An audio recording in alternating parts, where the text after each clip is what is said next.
Wala na tayong panahon, Agiluz. Kailangan na natin bumalik sa Avila. Hindi tayo maaaring umalis nang wala si Alwina.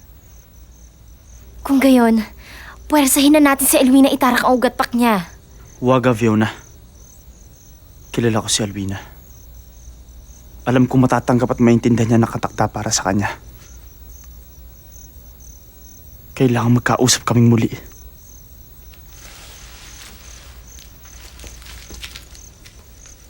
Nakikilala mo ba kung kanino siya ikakasal?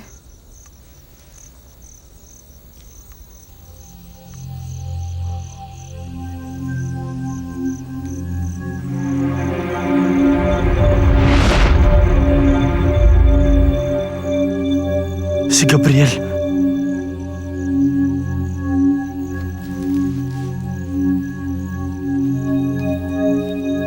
Nagkita tayo muli, kapatid ko.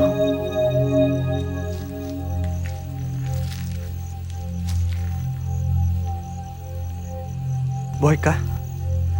Anong ginagawa mo dito? Ako ang dapat magtanong yan sa'yo. Sadya bang napakaliit ng mundo? Nasa dinami-dami ng tao, ikaw ang pakakasalan ni Alwina.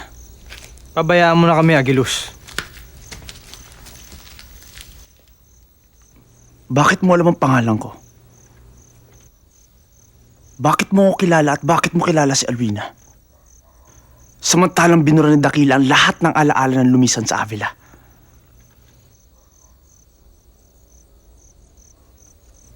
Dahil ba isa ka pa rin Ravenna? Hindi ba? Oo nga. Siguro nga dahil sa dugong Ravenang nananalaytay sa akin. Kaya hindi tumalab ang kapangyarihan ni Dakila. Nang nabalitaan kong umalis na kayo ni Alwina sa Avila, hinanap ko kayo.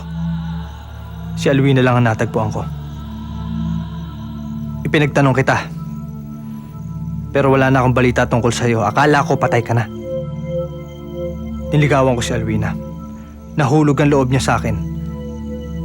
At ngayon magpapakasal na kami. Sabihin mo nga sa akin, anong mali sa ginawa ko? Hindi mo sinabi sa kanya ang totoo. Isa lang ang katotohanan ng kailangan niya. Na mahal ko siya.